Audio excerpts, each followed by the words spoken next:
Hello student, मेरे channel में आपका स्वागत है। आज हम चैप्टर 6 के एग्जाम्पल 5 को समझेंगे। If a transversal intersects two lines such that the bisectors of a pair of corresponding angles are parallel, then prove that the two lines are parallel. इसमें कहा गया है कि अगर दो लाइंस को कोई ट्रांसवर्सल लाइन कट करती है तो उनके जो कॉरस्पॉन्डिंग एंगल्स हैं उनके बाइसेक्टर्स अगर पैरेलल है तो वो लाइंस भी पैरेलल होंगी। इसमें कीवर्ड्स हम समझ लेते हैं। समझते हुए हम करते हैं। ट्रांसवर्सल लाइन क्या होती है? जो टू लाइंस को टू पॉइंट्स पे कट करती है।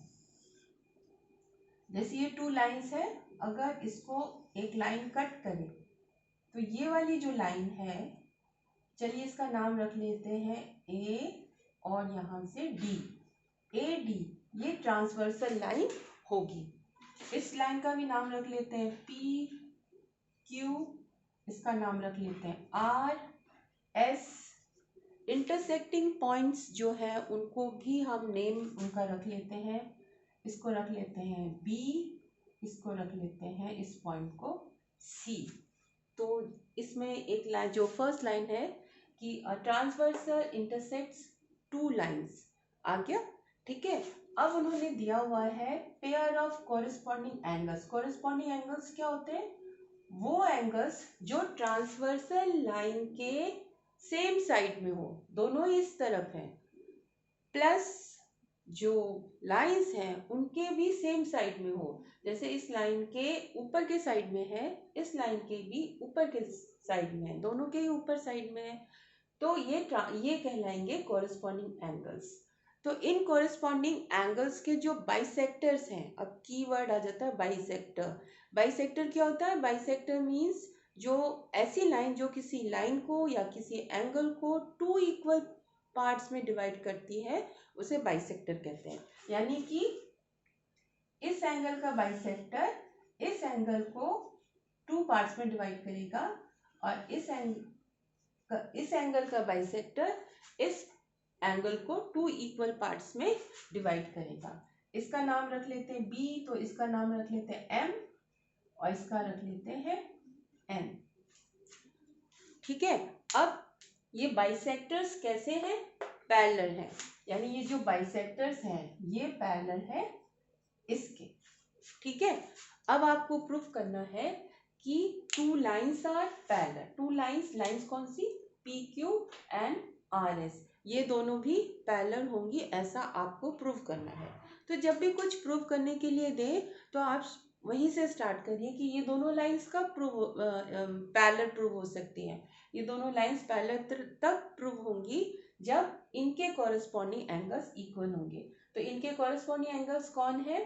ये दो लाइंस है ट्रांसवर्सल लाइन, तो ये दोनों कॉरेस्पॉन्डिंग एंगल हो गए। फिर इन दोनों कॉरेस्पॉन्डिंग एंगल्स को इक्वल करने के लिए हम देखेंगे कि इसके हाफ पार्ट को इसके हाफ पार्ट के इक्वल किया जा सकता है कि नहीं। क्योंकि अगर हाफ पार्ट और हाफ पार्ट इक्वल होगा तो full part of angle will be equal to the full part of this angle. ठीक है, तो ये दोनों एंगल्स का रिलेशन ढूंढिए तो आप देखेंगे कि ये दोनों पैरेलल है, यानी कि B M is parallel to C N. और ट्रांसवर्सल कौन है? अगर ये लाइन बी एम है मान लीजिए और ये लाइन है अगर सी एन, तो इनको कट कौन कर रही है? इनको कट कर रही है ए डी लाइन। तो ये ट्रांसवर्सल लाइन हो गई। तो और एक ये एंगल और ये एंगल, ये दोनों क्या होंगे? कॉरेस्पॉन्डिंग एंगल्स होंगे इन दोनों लाइंस के लिए। तो यहां पर आ गया since B M is parallel to C N and AD is transversal. AD is a transversal line.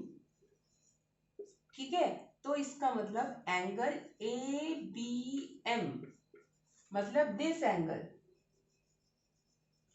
will be equal to angle BCN, means this angle. Why? Reason हम लिख देंगे corresponding angles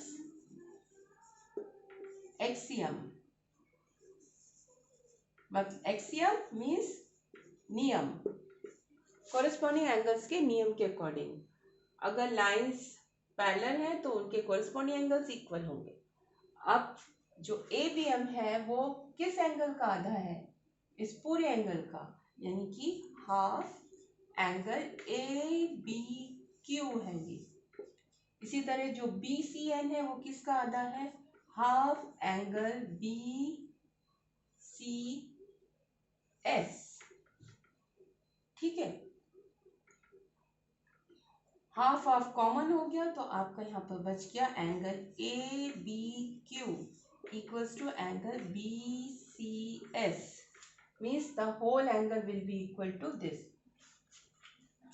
लाइंस पैरेलल होते हैं तो corresponding angles equal होते हैं। इसका उल्टा, अगर कोरिस्पॉन्डिंग एंगल्स इक्वल हुए तो लाइंस पैरेलल होंगी।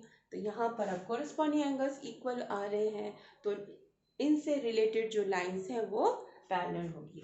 तो ये कोरिस्पॉन्डिंग एंगल्स किन लाइंस के ऊपर बने हैं? PQ and RS। Therefore PQ will be parallel to RS। यहाँ पर भी हम लिख देंगे कोरिस्पॉन्डिंग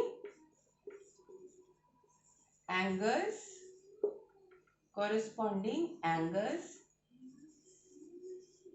एक्सियम। बहुत इजी था, है ना? पहले आधे आधे एंगल्स को हमने इक्वल प्रूव कर लिया, फिर उनके पूरे एंगल को दिखा दिया कि ये आधा इसके पूरे एंगल का आधा है, फिर हाफ हाफ कॉमन है। सब बहुत इजी है। और इसी तरह से मैं आपको बाकी एग्जांपल्स भी अपने अगले वीडियोस में बताती रहूँगी। अगर आपको मेरा पढ़ाना अच्छा लगता है, आपको लगता है कि हाँ मैं शांति से आपको बता रही हूँ, तो प्लीज़ मेरे चैनल को लाइक कीजिए, शेयर कीजिए और बेल आइकन दबाना ना भूलिए और सब्सक्राइब कीजिए। Thank you.